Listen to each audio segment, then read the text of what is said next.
just play a pop song, singing to that highway song. Got a little naive smile, the kind that drives you out. Nothing like playing with fire, brings boy to life. Be with the fuse you light, you're good dynamite.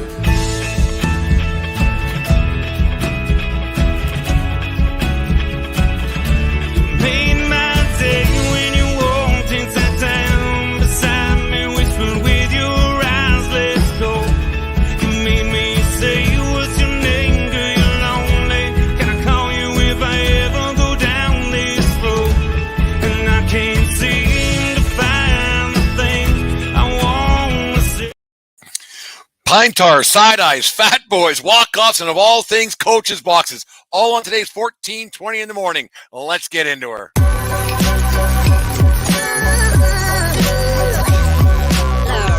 The following is a presentation of the Belly Up Sports Media Network.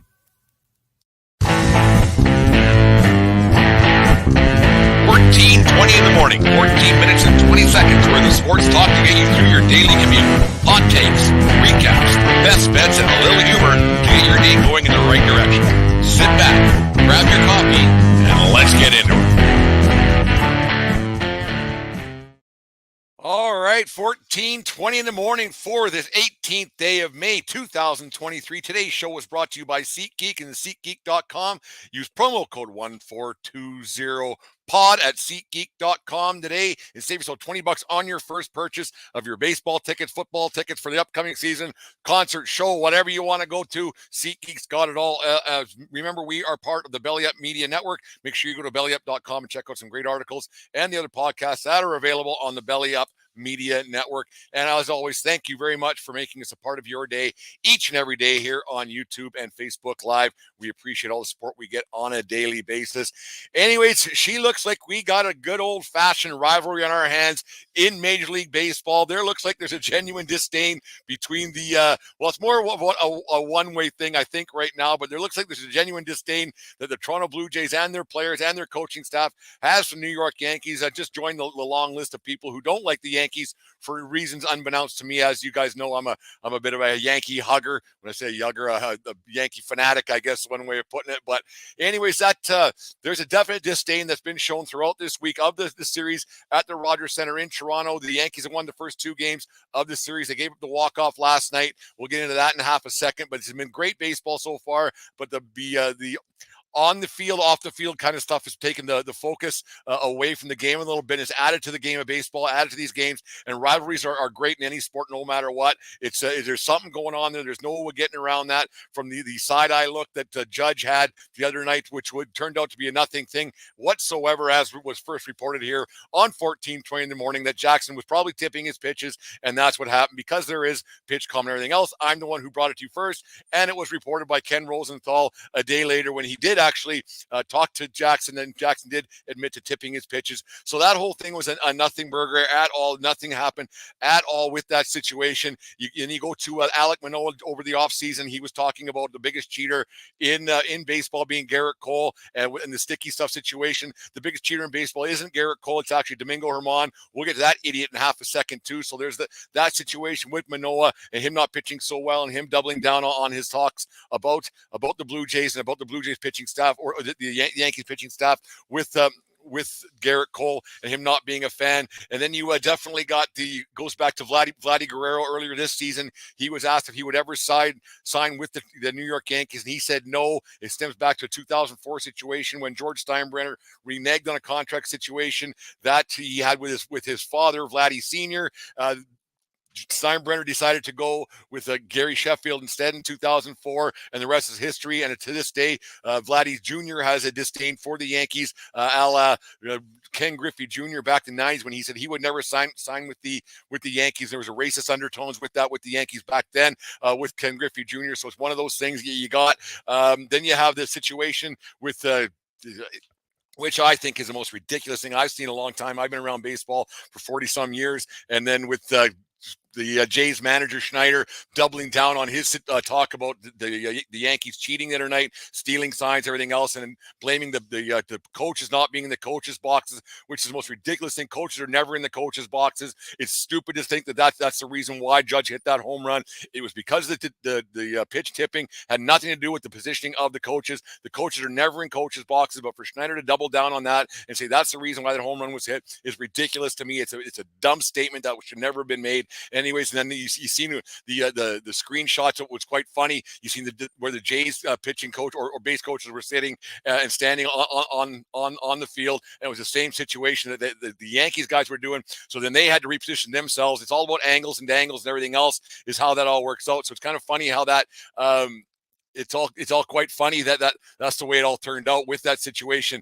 And yeah, this is funny. Brutally Honest Sports, Aaron. The real question is, when is MVP Josh Donaldson coming back? For people who aren't watching on YouTube, I hope never, Aaron. That's the biggest. That's the best answer I can give you on that situation with Josh Donaldson and the president of Josh Donaldson fan club coming back to the Jays at any time soon. It's ridiculous that guy's even allowed to play professional baseball anymore. The way he doesn't hit, for lack of a better term. Anyways, the coaches boxes, Hal Schneider doubled down on that. It was a ridiculous statement when Jackson admitted to Ken Rosenthal he was tipping his pitches, had nothing to do with the positioning of the coaches, but he has to stick with his story and he has to go with something. So I get Schneider saying that. And then you had the situation on, I think it was on Tuesday night, with Schneider yelling, sit down fat boy, or shut up fat boy, whatever he's yelling across the field to the Yankees assistant batting coach. It was quite ridiculous to me that he would be Brad Wilkerson, I think the guy's name is, for him to be yelling at Brad Wilkerson of all people, the assistant batting coach, who there's someone you want to start yelling fat boy at. Maybe Schneider should look at himself and look at maybe Vladdy Jr. and the Tijuana Titan, Alejandro Kirk. They're not exactly the poster boys for the Jenny Craig program. Those two guys aren't exactly the slimmest guys either. So maybe you shouldn't be doubling down so hard on that thing. It's quite funny the way that all turned out. Heck, even a few years back, this Yankees Jays rivalry's been around for a long time. It's been a one-way thing because the success that the Yankees have had and the lack of therefore of success that the Jays have had. 2015, I got a funny little story for you. I was down in the Bronx enjoying a Yankees Blue Jays series, and things got a little bit heated. I was talking to some Blue Jays fans, just having a beer, BS, and start talking. They asked where I was from. I said I was from Alberta, Canada, and one guy tried to get in a fight with me because I was a Yankees fan and not a Jays fan, and he was going to kick my ass. He said, I said, you're not going to kick my ass. I mean, that's a bit ridiculous to just want to beat a guy up because I wasn't a Jays fan and I was from Canada. So this the guy was quite upset with me that I would switch allegiances, I guess. I don't know why, if you're from Canada, you have to be a Jays fan, but that's just one of those things that apparently this guy from Toronto felt the need to say he was going to kick my ass. The look on his face, I said, you're not going to kick my ass. Like I was going to kick his ass. It wasn't the scenario at all. I just wasn't going to fight the guy was the thing. So the Yankees-Jays rivalry, it goes back long. It goes deep. I like it just for the fact that I am a Yankee fan, and people around baseball, if they're fringe fans of the game of baseball, they get a little bit excited, and there's stuff that goes on, so people get more excited about watching baseball games around Canada, and it adds to the game a lot. So it's a good thing for the sport of baseball around Canada. It gets people talking. It gets people poking fun at me and other Yankees fans around baseball. And it's around Canada. It's a lot of fun. And the two teams are 3-3 so far this season. Got a game tonight back at Sky Dome or Rogers Center, I guess it's called, for the last probably 25 years. I guess it's been Rogers Center, but it's one of those things. So it should be interesting to see. Problem you got now is that with the balanced schedule now, these two teams won't meet again until September, and they'll only meet 14 times instead of 19 like years in the past. So that's kind of a bad thing for baseball. Although I got kind of sick of watching Yankees Red Sox all those 19 times in a season. It seems like every time you turned on Sunday Night Baseball, those two teams were squaring off. So, but it is too bad that these two teams, for the sport of baseball in Canada and for Jays fans and Yankees fans in our country, that get a little bit revved up about this rivalry. It's too bad they won't meet again until September. Maybe I'll have to grab the producer. We'll go down in September and we'll catch that series and try not to get in a fight with a Jays fan again. I still can't believe that happened back in 2015. And it's just funny that 2015, that was when that Jays team was really rolling and they were flying and they couldn't do anything wrong. So they weren't going to lose a game and ended up losing in the ALCS, and the rest is history. But it is too bad the way things go. Let's get on the Domingo Germán situation for a second with the sticky stuff on his hand on the game on Tuesday night, I believe it was. He got caught. I think it was the third or the fourth inning. It don't much matter what inning it was. He was rolling, and we find out reason why he was rolling. He had more pine tar in his hand. He looked like the fucking sperm whale blew up in his hand or whatever you want to talk about it. But the umpire said it was the stickiest hand he's ever felt since they started checking this little situation for sticky stuff a couple years back. Every inning to come out of the dugout and get checked like that, it was a bit suspicious why it got caught. But then you do a little research. It was the same umpiring crew that caught him a few weeks back and said, "Hey man, go wash your hands. You can't pitch with that stuff on your hands like this." So that makes Domingo Germán not only the biggest cheater in baseball right now, it also makes him the dumbest man in baseball right now, because you knew they were going to be looking for it. You knew that these guys were going to do it. And I think that that's the umpire crew who's actually caught more people than anybody else in baseball. And they have suspended. I think they're the group that got Scherzer too. And so it really is disappointing that a person that is that stupid would be allowed to pitch for the Yankees and don pinstripes on a weekly basis. But now he's out 10 games and the like. And the thing that bothers me about this the most is that having to go to your bullpen in the fourth when you weren't expecting to in the first or second game of the series, that could have affected last night's game that went to the Yankee or the Blue Jays in a walk-off situation. Could they have used somebody else throughout that game? Maybe they had to tax their bullpen a little bit more on Tuesday night because Germán's so bloody stupid to put the sticky stuff on his hands and get caught. And another thing I'm curious about, and let's not just talk about the Yankees, but I'll just use the Yankees as an example because they did get caught on Tuesday night. Wouldn't the pitching coach or Aaron Boone or somebody also be liable for Germán going out in the field with sticky stuff on his hands? Shouldn't the coach or pitching coach or somebody or a manager or whoever, shouldn't they get the same suspension? Because there's no way in hell that Boone or the pitching coach or whoever didn't know about this situation, that Germán was going out there with sticky stuff on his hands. And there's because these guys, these managers and everybody else, they run those dugouts, they run those clubhouses like nobody's business. So aren't they just as liable to say, hey man, you shouldn't be cheating? Yeah, everybody does something to try to get an angle in the game. I get it. But I think that the managers and coaches should also be held liable for the situation, for these pitchers that go out from the dugout to start the inning to with the sticky stuff on their hands. They're just as guilty, because withholding the truth is the same as lying. And there's no way that these guys didn't know that Germán or any pitcher from, like I'm just using the Yankees as an example because they're the most recent to get caught. But shouldn't the team be penalized for this situation as well? I think it's just something that Major League Baseball needs to look at and needs to figure out, because it's not just the pitcher that's cheating. It's not just the guys trying to get the upper hand. Like there's no way that the steroid guys that the managers and coaches didn't know steroids are being used. There's just no way. Cork bats are the same thing. There's just no way that word doesn't get around these clubhouses and everything else, because they're a pretty tight-knit group. These baseball teams are around each other for 6 months in a row, all day, every day. So there's no way that they don't know what's going on, and the murmurs and everything else. It's not a mystery that these guys are cheating and everything else. So I think that the managers and coaches should be held liable just as much as the pitchers are. Do you give them 10 games? No, but could you give a guy 3 or 4 games? That might dissuade the pitchers and everybody else from doing this, and it might be a way to stop the cheating and guys trying to get the upper hand. Judge wasn't cheating. Let's get that. Let's put an end to that, put a nail in that coffin. As reported here first, it was tipping pitches. Ken Rosenthal broke the story, but he must have got it from 1420 in the morning, because I'm the one who brought it up first the other day, that it was a nothing burger. It was a nothing story, and it meant absolutely nothing. I had to get a kick out of Judge hitting a home run the next night, and he was covering it. He covered up his eyes as he crossed home plate, like, screw you, Blue Jays. Like, here's what happened, man. I knew the pitch was coming. He threw 6 sliders in a row. Another one was coming, and I hit it 462 feet. For you guys to claim that I was cheating, I'm the best hitter in baseball right now. Like, I'm the best power hitter in baseball. I'm not the best hitter in baseball, but it's one of those situations that you have. I think here's Aaron from Bruliano Sports, those not watching on YouTube. Aaron says, I think the Yanks are nozzles without a doubt, but the Jays are up there also nowadays. Bunch of crybabies, it always seems, as well. I 100% agree with you, Aaron. Like, I listen to or watch Jays telecasts all the time, and to a man, those guys seem like a bunch of crybaby nozzles. There's no getting around that. And I live with a Jays fan, so I hear it from her as well about the Toronto Blue Jays. God love her, but she's more of the Toronto hugger between the Leafs and the Jays and everything else. It gets a little bit nauseating around here at 1420 World Headquarters.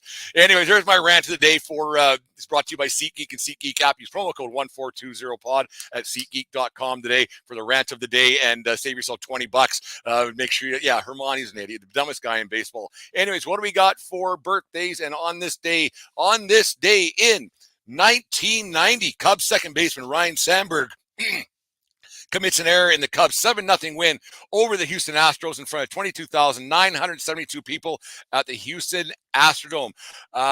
Sandberg's third inning error was his first of the season, 35 games into the season, and his first in 123 games, a major league record for second baseman. Sandberg played in 16 Major League Baseball seasons, all with the Cubs, only committed 109 errors in his Hall of Fame careers in 10,279 chances, 109 errors in 10,000 plus chances. That's amazing for a 989 fielding percentage. Sandberg, one of the all-time greats, not only all-time great Cub, but one of the all-time greats in baseball. Class act, hell of a player. He could do it all, but too bad he played for those Cubs teams that were quite bad back in the 80s and the 90s. But anyways, Ryne Sandberg, one of the all-time great, committed an error. God bless him for committing one error. And any happy birthday to Hockey Hall of Famer Jari Kurri, born on this day in Helsinki, Finland, 63 years old today. Kurri played in the NHL for 17 seasons with stops in Edmonton, LA, Anaheim, the Rangers, and Colorado. 601 games, his 601 goals, 798 assists for 1,399 points. Kurri, 5 cups in Edmonton, widely known as Gretzky's right-hand man, and was elected into the Hockey Hall of Fame in 2001. Kurri, one of the all-time greats to ever play the game, had his number hoisted up in the Raptors in Edmonton. A hell of a career with the Oilers, all those powerhouse Oilers teams over the years. You wonder if it was all Gretzky or it was all or half Kurri or what it was, but he definitely didn't hinder his career playing with Wayne Gretzky back in those high-flying 80s days with the Edmonton Oilers. I think I could have got 50 or 60 points to the Oilers back then. Anyways, there's my talk for today. Happy birthday to Jari Kurri, born on this day 63 years ago in Helsinki, Finland. Anyways, don't know if I'm going to get one of these out tomorrow morning. Have a baseball tournament here in Lethbridge. We're the CCBC championships are on. I got the plate on the 1 o'clock game today. If you're around Lethbridge, come down and check out the game, or it'll be up on some streaming service. So if you're watching us, maybe you can find that game, watch me umpire and heckle me from behind the scenes and everything else. If you can't get down to Spit Stadium and enjoy the games today, they're all weekend long. So maybe if you get down to watch some great baseball, if you're in the Southern Alberta area, come and check it out. Sunshine and the smoke cleared from the fires a little bit, which is nice. So that's a good thing. It was pretty bad around here, and I hope for the best for all the people, the wildfires up in central and northern Alberta. It's not a good situation you got going around there, but I don't want to say thoughts and prayers, because whenever you say thoughts and prayers, something bad always happens, because thinking and praying doesn't fix it. It'll be rain and water bombers that'll fix that situation. But here's to all the people that are up at in Edmonton area and north. They're dealing with the wildfires. Anyways, make sure you guys subscribe to our YouTube channel today. Get that on your screen right now. Hit subscribe. It helps the show a lot, and everything else. Make sure you listen to the 1420 podcast wherever you get your podcasts, and we appreciate all the help very much. Make sure you spread the good word of the shows and follow all the shows on the Belly Up Network and the Belly Up group of shows. So they appreciate all the support as well. We'll talk to you guys tonight. Me and Dave recording later on tonight, so that'll be out tomorrow. And yeah, there it is. There's the 14:20 in the morning. Go Yankees, beat the Jays tonight, and let's stick it up their rear end for this series. Have a good day, folks. We'll talk to you tomorrow. And remember, it doesn't matter where you are, it's who you're with. SeatGeek is the ticketing app for fans like the High Five Strangers guy. Game-winning interception. First down. Just a nice, solid tackle. If you're in arm's length, you will be swapping skin with this extrovert. You see, he knows SeatGeek got him a great deal on tickets, so he can focus on what he does best, smacking palms. SeatGeek handles the tickets to sports, concerts, and more, so fans can fan.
Just listen to the 1420 Sports Bar podcast.